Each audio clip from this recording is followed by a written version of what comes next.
one last question for you. What's one risk that Richard Branson will not take? One of my favorite phrases is "screw it, let's do it." What you're seeing and what you're reading is not happening. Along with co-founder Nik Powell, Richard Branson started Virgin Records as a mail-order vinyl company in the pages of Student magazine, and their success led to them opening their first location on Oxford Street in London. Unlike other record stores at the time, buyers could listen to albums for hours before making a purchase. While normal practice now, it was groundbreaking at the time. And their rock-bottom prices ensured a steady stream of customers, even if it meant evading taxes on domestic sales to undercut competitors. Since then, Virgin Records expanded into publishing some of the biggest bands in music history, including the Sex Pistols, the Rolling Stones, and Taylor Swift. Today, the Virgin brand encompasses not only music, but vacation destinations, international flights, and even space travel. But before they could do any of that, they needed a name. The story goes that the name was an inside joke because the team was new to the world of the music business. According to former employees, however, the truth is much darker. Richard Branson was born in London in 1950. His father was a lawyer and his mother an air hostess, influences which might explain why he's both good at dodging taxes and running an airline. Branson performed poorly in school because of his dyslexia. His poor performance in school meant that young Richard was not a very popular kid. But his drive for success and his desire for acceptance led his headmaster to predict that Branson would either end up in jail or become a millionaire. The billions he would amass in the later stages of his life would give him all the success he needed to be popular with the high school girls who had passed him by earlier.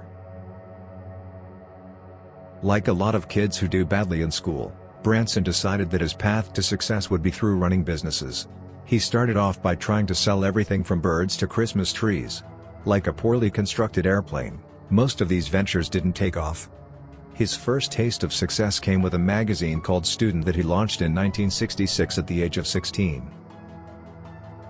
Featuring articles about subjects and interviews with then up-and-coming musicians that mainstream publications shied away from allowed them to find an audience with the day's youth.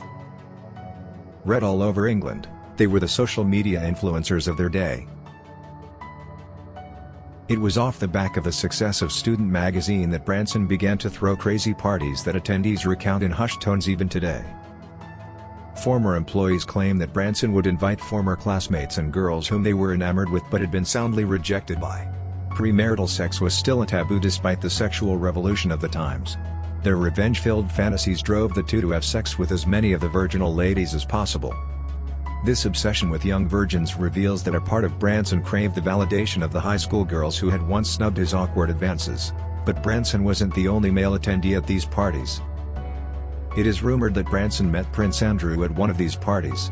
Accused in 2019 by Virginia Roberts Giuffre that she was forced by convicted sex offender and pedophile, Jeffrey Epstein, to perform sex acts on the royal. The now infamous Epstein associate also shared an alma mater with the then older Branson. Despite being younger than Branson, the presence of a bona fide prince at the entrepreneurs' parties added a layer of prestige that lured more young victims. According to other attendees, the two bonded over body counts of virgins deflowered. Like Matthew McConaughey's character in Dazed and Confused, the pair continued to age, but the girls they pursued remained the same age. It wasn't long before the prince's friends also became Branson's friends. But Jeffrey Epstein and Richard Branson started out as competitors, having once bid on the same island. Epstein outbid Branson, but the duo used the introduction as an opportunity to bond. The contents of Jeffrey Epstein's Little Black Book were revealed by the media in 2015. Bill Clinton, Mick Jagger, and Alec Baldwin are a few famous names featured in the book. Also on that list are Prince Andrew and Richard Branson. Was Branson's connection to Epstein made possible by Prince Andrew?